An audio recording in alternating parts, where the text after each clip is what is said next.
High and welcome back to my channel. আজকের ভিডিওতে আমরা HTML লেআউট সিস্টেম সম্পর্কে জানবো। আরও জানবো HTML সিমেন্টিক, নন সিমেন্টিক এলিমেন্ট কি, ব্লক এলিমেন্ট, ইনলাইন এলিমেন্ট কি, অ্যান্ড আমরা সবগুলো প্র্যাকটিস করব। তাহলে দেরি না করে শুরু করা যাক। একটা HTML পেজ লেআউট তৈরি করার জন্য আমাদের কাছে দুই টাইপের ট্যাগ আছে, semantic and non semantic tag. Semantic ট্যাগগুলো কি? সিমেন্টিক ট্যাগ হলো জানা ট্যাগ, অর্থাৎ এই ট্যাগ সম্পর্কে আমরা জানি যে এই ট্যাগগুলো কোথায় ইউজ করতে হবে। যেমন সিমেন্টিক ট্যাগের ভিতরে আছে header tag, nav tag, main tag and footer tag. যেমন একটা ওয়েব পেজের লেআউট বিভিন্ন ধরনের সেকশনে ডিভাইড করা থাকে। সাইডের টপে থাকে হেডার, বটমে থাকে ফুটার, হেডার অ্যান্ড ফুটারের মিডিলে থাকে main content. That means header তৈরি করতে হেডার ট্যাগ ইউজ করতে হয়, নেভিগেশন বার তৈরি করার জন্য ন্যাভ ট্যাগ ইউজ করতে হয়, মেইন কন্টেন্টকে ওরাপ করার জন্য মেইন ট্যাগ ইউজ করতে হয়। অর্থাৎ আমরা এই ট্যাগের ইউজ কেস সম্পর্কে জানি যে কোথায় এই ট্যাগগুলো ইউজ করা যাবে। বাট নন সিমেন্টিক ট্যাগের ক্ষেত্রে কিন্তু আমরা সঠিক জানি না যে আমরা কোথায় ইউজ করবো এই ট্যাগগুলো। তো নন সিমেন্টিক ট্যাগের ভিতরে ডিভ ট্যাগ আছে অ্যান্ড স্প্যান ট্যাগ আছে। ডিভ এবং স্প্যান ট্যাগ আমরা কিন্তু চাইলে যে কোনো জায়গাতে ইউজ করতে পারি, কোনো সমস্যা হবে না। বাট সিমেন্টিক ট্যাগের ক্ষেত্রে স্পেসিফিক কাজের জন্য স্পেসিফিক ট্যাগ ডিফাইন করা আছে, আর আমাদের সেই স্পেসিফিক কাজ করার জন্য স্পেসিফিক ট্যাগই ইউজ করতে হবে। এখন আমরা যদি এটার একটা লাইভ এক্সাম্পল দেখি তাহলে আরো ভালোভাবে বুঝতে পারবো জিনিসটা। লাইভ এক্সাম্পল দেখার জন্য আমি VS Code এডিটর খুলে নিয়েছি। এই ওয়েব পেজের টপে আমরা দেখতে পাচ্ছি একটা সেকশন যেখানে VS Code এডিটরের লোগো আছে অ্যান্ড এখানে কিছু লিংক আছে। দেন এটার নিচে একটা ব্যানার আছে যেখানে এই ভার্সন সম্পর্কে কিছু ইনফরমেশন দেওয়া আছে। তো এইটুকু পার্ট হেডারের অংশ, অ্যান্ড হেডারের ভিতরে আমরা উপরে যে জিনিসটা দেখতে পাচ্ছি এটাকে বলা হয় নেভিগেশন বার, অর্থাৎ হেডারের ভিতরে নেভিগেশন বার থাকবে। তো যখন আমরা একটা ওয়েব পেজের টপে নেভিগেশন বার বা ব্যানার টাইপের কিছু তৈরি করতে চাবো তখন কি করতে হবে? হেডার ট্যাগ ইউজ করতে হবে। দেন আমরা যদি সব তখন দেখতে পারবো ব্ল্যাক ব্যাকগ্রাউন্ডের ভিতরে কিছু ইনফরমেশন দেওয়া, এখানে মাইক্রোসফটের লোগো দেওয়া, অ্যান্ড দেন এখানে কিছু লিংক দেওয়া আছে, সাপোর্ট, প্রাইভেসি, লাইসেন্স, অ্যান্ড এখানে গিটহাবের কিছু লিংক দেওয়া আছে। অ্যান্ড এটা হচ্ছে এই ওয়েবসাইটের ফুটার পার্ট। এই পার্টে আমাদের কিছু অ্যাডিশনাল ইনফরমেশন দিতে হয়, like additional information like email address, phone number, location, এই জিনিসগুলো আমরা দিতে পারি, কিছু এক্সট্রা ইনফরমেশন আর কি। অ্যান্ড হেডার অ্যান্ড ফুটারের মিডিলে যেই কন্টেন্টগুলো আমরা দেখতে পাচ্ছি এটাকে as a main content consider করা হয়। হেডার অ্যান্ড ফুটার বাদে যে কন্টেন্টগুলো আছে সেগুলো লেখার জন্য আমরা মেইন ট্যাগ ইউজ করব, অর্থাৎ এগুলো মেইন কন্টেন্টের পার্ট হবে সবগুলো। তাহলে আমরা জিনিসটা বুঝতে পারলাম। এখন এই জিনিসটা আমরা প্র্যাকটিস করব কিছু এক্সাম্পলের মাধ্যমে। প্র্যাকটিস করার জন্য প্রথমে VS Code এডিটর খুলে নিলাম। এখানে আমরা HTML নামে একটা ফোল্ডার তৈরি করে নেব। ফোল্ডারের ভিতরে আমরা একটা ফাইল তৈরি করব যেটার নাম দিব index.html। দেন এখানে আমরা বয়লার প্লেট কোড তৈরি করে নেব ইমিটের মাধ্যমে। Emit is a VS Code extension যেটা আমাদের বয়লার প্লেট কোড তৈরি করে দেয়। প্রথমে আমরা লিখব হচ্ছে হেডার সেকশন। হেডার সেকশনের ভিতরে আমরা কি করতে পারি? একটা নেভিগেশন বার তৈরি করতে পারি। তো নেভিগেশন বার তৈরি করার জন্য ন্যাভ ট্যাগ ইউজ করতে হবে। ইনসাইড দ্য ন্যাভ ট্যাগ আমরা ধরুন কিছু ইনফরমেশন দিলাম, ধরুন আমাদের একটা লোগো থাকলো, এন্ড দেন এখানে কিছু লিংক থাকলো like home, about, and at the bottom of the page আমরা একটা ফুটার তৈরি করব। ফুটার তৈরি করার জন্য আমাদের ইউজ করতে হবে ফুটার ট্যাগ। ফুটার ট্যাগের ভিতরে আমরা কিছু অ্যাডিশনাল ইনফরমেশন দিতে পারি, লাইক আমাদের ফোন নাম্বার দিতে পারি, অ্যান্ড দেন আমরা ইমেল অ্যাড্রেস দিতে পারি, দেন আমরা কপিরাইট রিলেটেড কিছু টেক্সট দিতে পারি। এখন আমাদের মেইন কন্টেন্ট লিখবো। মেইন কন্টেন্ট লেখার জন্য মেইন ট্যাগ ইউজ করতে হবে। ইনসাইড দ্য মেইন ট্যাগ আমি ধরুন একটা প্যারাগ্রাফ ট্যাগ নিলাম, অ্যান্ড দেন ইনসাইড দ্য প্যারাগ্রাফটার কিছু কন্টেন্ট আমি দিয়ে দিলাম, অ্যান্ড প্যারাগ্রাফ ট্যাগের উপরে কিছু হেডিং দিলাম। এখন এটাকে আমরা ওয়েব ব্রাউজারে ওপেন করি। ওয়েব ব্রাউজারে ওপেন করার জন্য মাউসের রাইট ক্লিক করব, দেন ওপেন উইথ লাইভ সার্ভারে ক্লিক করব, তাহলেই অটোমেটিকলি লাইভ সার্ভার এক্সটেনশন আমাদের ওয়েবসাইটটা ওপেন করে দেবে। এটা হচ্ছে হেডারের অংশ। নিচে আমরা কিছু অ্যাডিশনাল ইনফরমেশন দেখতে পাচ্ছি, সেগুলো ফুটারের অংশ। এখানে হয়তো জিনিসগুলো বোঝা যাচ্ছে না যে কোনটা কি। জিনিসটা যদি আপনি ভালোভাবে বুঝতে চান মাউসের রাইট ক্লিক করেন, অ্যান্ড দেন ইন্সপেক্টে যদি ক্লিক করা হয়, এখানে পয়েন্টারটা নিয়ে যাই, তাহলে আমরা দেখব এই যে কন্টেন্টটা আছে সেটা কিন্তু হেডার ট্যাগের ভিতরে আছে। অর্থাৎ আমাদের পেজকে আমরা পার্ট বাই পার্ট বিভিন্ন টাইপে ডিভাইড করেছি। অর্থাৎ হেডার ট্যাগের ভিতরে আমরা শুধুমাত্র হেডারের কন্টেন্ট গুলোই থাকবে, লাইক ন্যাপ বার বা কোনো ব্যানার তৈরি করলাম, এন্ড ফুটার ট্যাগের ভিতরে শুধুমাত্র ফুটারের কন্টেন্টগুলোই থাকবে, like email address, phone number, আরো কোনো সোশ্যাল মিডিয়া লিঙ্ক বা ওয়েব পেজের ইন্টারনাল কিছু লিঙ্ক দিলেন, এই জিনিসগুলো। এন্ড দেন মেইন কন্টেন্টের ভিতরে মেইন কন্টেন্টই থাকবে। তো আমরা জিনিসগুলোকে কি করলাম, পার্ট বাই পার্ট ডিভাইড করলাম। এখন আসে নন সিমেন্টিক ট্যাগের ক্ষেত্রে। Non semantic tag like div, span, এগুলো আমরা যেখানে সেখানে ইউজ করতে পারি। ডিভ কি করে, এইচটিএমএল এলিমেন্ট গুলোকে ওরাপ করতে ইউজ করা হয়, অ্যান্ড স্প্যান ও ডিভের মতোই কাজ করে, এইচটিএমএল এলিমেন্টের ভিতরে ইউজ হয় এগুলো। এখন যদি এই জিনিসটা প্র্যাকটিস করি তাহলে আরো ভালোভাবে বুঝতে পারবেন। এখন আমরা এখানে একটা হেডিং টু ট্যাগ নিলাম, অ্যান্ড দেন এখানে আমরা একটা হেডিং দিলাম, এটার নিচে আমরা একটা প্যারাগ্রাফ ট্যাগ নিলাম, এটার ভিতরে আবার আমরা কিছু কন্টেন্ট দিয়ে দিলাম। এখন আমরা চাচ্ছি এই দুইটা জিনিসকে ডিভাইড করতে, অর্থাৎ একটা বক্স করতে। তো এই বক্স তৈরির কাজটাই করবে হচ্ছে ডিভ।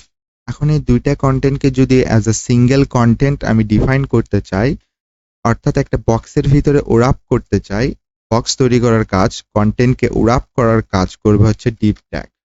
এখন ডিভ ট্যাগের ভিতরে আমরা h1 অ্যান্ড p ট্যাগকে নিয়ে নিলাম। তাহলে আমরা কি করলাম, আমাদের কন্টেন্টকে দুইটা আলাদা আলাদা বক্সের ভিতরে রাখলাম, অ্যান্ড এই দুইটাকে আমরা as a single content consider করতে পারি। দেন আমরা যদি এটাকে রান করি, আমরা দেখতে পাচ্ছি দুইটা কন্টেন্ট, একটা হেডিং 1 এর কন্টেন্ট আর একটা হেডিং 2 এর কন্টেন্ট। তো এখন এই জিনিসগুলো হয়তো এখানে ঠিকভাবে বোঝা যাচ্ছে না, তো ঠিকভাবে বোঝার জন্য ইন্সপেক্টে ক্লিক করার পর ইন্সপেক্ট এলিমেন্ট ভিতরে যে আমরা যদি এখানে ক্লিক করি, এখানে কিন্তু দুইটা সিঙ্গেল পার্ট হিসেবে কনসিডার হচ্ছে। এর আগে আমরা h1 কে একটা সিঙ্গেল পার্ট হিসেবে কনসিডার করতাম, বাট এখন h1 এবং p ট্যাগকে একটা ডিভের ভিতরে ওরাপ করে দিয়েছি, যার কারণে একটা সিঙ্গেল ট্যাগ হিসেবে কাজ করতেছে। তো এটাকে আরো ভালোভাবে বোঝার জন্য আমরা যদি এখানে কিছু স্টাইল অ্যাপ্লাই করি তাহলে বুঝতে সুবিধা হবে। যদিও আমরা এখন সিএসএস শিখিনি, পরের ভিডিওগুলোতে শিখবো, বাট এখন জাস্ট বোঝার সুবিধার্থে জিনিসগুলো দেখে নিই।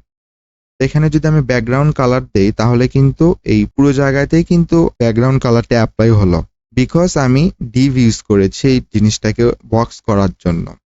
দেন এখন আমি যদি এই পার্টকে ব্যাকগ্রাউন্ড কালার দেই, ব্যাকগ্রাউন্ড কালার গ্রিন দিলাম আমরা, তাহলে দুইটা আলাদা আলাদা সিঙ্গেল এলিমেন্ট হিসেবে কিন্তু এখানে শো করতেছে। এখানে ব্যাকগ্রাউন্ড রেড অ্যান্ড এখানে ব্যাকগ্রাউন্ড গ্রিন।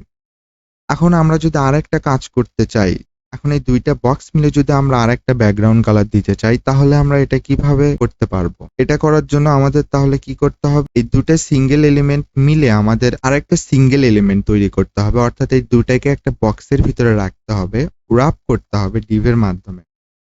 এখন যদি আমরা এই জিনিসটাকে আবার এই পুরোটা মিলে, অর্থাৎ আমাদের কাছে কি আছে, দুইটা বক্স আছে, এই দুইটা বক্সকে যদি আমি এখন সিঙ্গেল এলিমেন্ট হিসেবে কনসিডার করতে চাই তাহলে ডিভ ট্যাগ ইউজ করতে, দেন এই ডিভ ট্যাগের ভিতরেই পুরো কন্টেন্টকে আমরা রাখবো।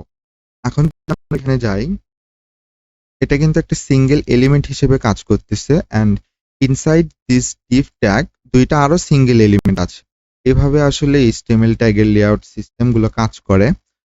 তো এখন আমরা চাচ্ছি এই পুরোটাকে কালার দিতে, তাহলে কি হলো, পুরো বক্সের ভিতরে কিন্তু ব্যাকগ্রাউন্ড কালার অ্যাপ্লাই হলো। এখন আমরা স্প্যান ট্যাগ ইউজ করব, অ্যান্ড স্প্যান ট্যাগেও কিন্তু ডিভ ট্যাগের মতোই কাজ করে। তো স্প্যান ট্যাগ ইউজ করার জন্য আমি স্প্যান ট্যাগ নিলাম প্রথমে, অ্যান্ড দেন এটার ভিতরে আমি কন্টেন্ট দিলাম কিছু পি ট্যাগের ভিতরে। দেন এটাকে যদি এখন আমি রান করি, এই যে এইটুকুর নিচে আমরা যে দেখতে পাচ্ছি এটা হচ্ছে স্প্যান ট্যাগের অংশ।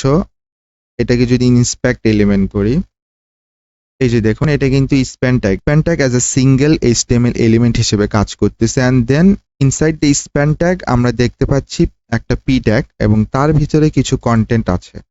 এখন প্রশ্ন হতে পারে, যদি Depp tag and span tag দুইটা একই রকম কাজ করে তাহলে আমরা এইচটিএমএল এর ভিতরে তাহলে দুইটা ট্যাগ দেওয়ারই বা দরকার কি ছিল, যদি দুইটা একই রকম কাজই করে থাকে? তাহলে আসুন আমরা এখন সেই জিনিসটা বুঝি। এইচটিএমএল এর ভিতরে আরো দুই টাইপের এলিমেন্ট আছে, inline element and block element. এখন ইনলাইন এলিমেন্ট জিনিসটা কি, একটা পেজের ভিতরে ধরুন আপনি কিছু টেক্সট লিখবেন, টেক্সটের লেন্থ অনুযায়ী এটা স্পেস নেবে, অ্যান্ড ব্লক এলিমেন্টের ভিতরে টেক্সটের লেন্থ কোনো ম্যাটার না, একটা ওয়েব পেজের ওভারঅল যে সাইজ সেই কমপ্লিট সাইজ সে গ্যাদার করবে।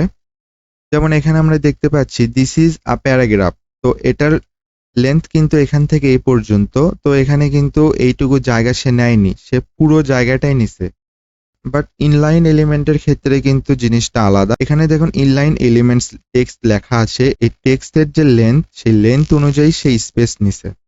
এখানে আমরা কিছু ইনলাইন এবং ব্লক লেভেল এলিমেন্টের লিস্ট দেখতে পাচ্ছি। তো ইনলাইন এলিমেন্টের ভিতরে কি কি আছে আমরা ইতিমধ্যে যেগুলো শিখেছি, যেমন স্মল ট্যাগ, একটু আগেই শিখলাম span tag, image tag, INS tag and so on. And block level এলিমেন্টের ভিতরে আমরা দেখতে পাচ্ছি ডিভ ট্যাগ আছে, ন্যাভ ট্যাগ আছে, মেইন ট্যাগ আছে, হেডার ট্যাগ আছে, H1 থেকে শুরু করে H6 পর্যন্ত সব ট্যাগ আছে, ফুটার ট্যাগ আছে, অর্থাৎ এগুলো ব্লক লেভেল এলিমেন্ট। তো এখন মেবি আপনি আপনার প্রশ্নের অ্যান্সারটা পেয়ে গেছেন। তো HTML এর ভিতরে কেন ডিভ এবং স্প্যান আলাদা আলাদাভাবে নেওয়া হলো। তো এখন ডিভ আমরা কোথায় ইউজ করব, তাহলে যখন একটা পেজের ভিতরে আমাদের পুরো স্পেস লাগবে একটা কন্টেন্টকে ব্লক করতে, তখন আমরা কি করব, ডিভ ইউজ করব। এন্ড দেন যখন আমাদের শুধু কন্টেন্টের লেন্থ অনুযায়ী সিঙ্গেল এলিমেন্টে কনভার্ট করতে হবে, তখন স্প্যান ট্যাগ ইউজ করব। এখন এই স্প্যান ট্যাগের ভিতরে যদি আমরা এখন লিখি দিস ইজ স্প্যান ট্যাগ, এই যে দেখুন, আশা করি ডিফারেন্সটা আপনি বুঝতে পারছেন। এখানে যখন আমরা হোভার করতেছি এটা কিন্তু পুরো স্পেস নিচ্ছে, বাট এখানে যখন আমি হোভার করতেছি এটা কিন্তু জাস্ট তার কন্টেন্ট অনুযায়ী স্পেস নিচ্ছে। এটাকেও আমরা একটু কালার দেই, এখানে কিন্তু জাস্ট কন্টেন্টের অংশটুকুতে আমাদের ব্যাকগ্রাউন্ড কালারটা অ্যাপ্লাই হয়েছে, বাট এর আগে কি হতো, পুরোটাতেই কিন্তু অ্যাপ্লাই হয়ে যেত, অর্থাৎ পুরো স্পেস নিত। তো আশা করি আপনি ইনলাইন এবং ব্লক লেভেল এলিমেন্টগুলো বুঝতে পেরেছেন। এখন আমরা মেইন কন্টেন্টকে বিভিন্ন পার্টে ডিভাইড করব আমাদের কন্টেন্টগুলোকে আরো ইফিশিয়েন্ট ভাবে সাজানোর জন্য। মেইন ট্যাগের ভিতরে আসলে অনেকগুলো ট্যাগই আছে, বাট সব থেকে ইম্পর্টেন্ট যে ট্যাগগুলো সেগুলো হলো section tag, article tag and aside tag. এই ট্যাগগুলো আমরা মেইন ট্যাগের ভিতরে ইউজ করতে পারি মেইন কন্টেন্টগুলোকে আরো ইফিশিয়েন্ট ভাবে সাজানোর জন্য। যদিও মেইন ট্যাগের ভিতরে আমরা সবকিছু ইউজ করতে পারি, মেইন ট্যাগের ভিতরে H1P, স্প্যান এবং এভরিথিং আমরা ইউজ করতে পারি, নট আ প্রবলেম। বাট খেয়াল করার বিষয়ে আমি বলছি যে মেইন কন্টেন্টকে ইফিশিয়েন্ট ভাবে সাজানোর জন্য এই ট্যাগগুলো ইউজ। প্রথমে আমরা আসি সেকশন ট্যাগ।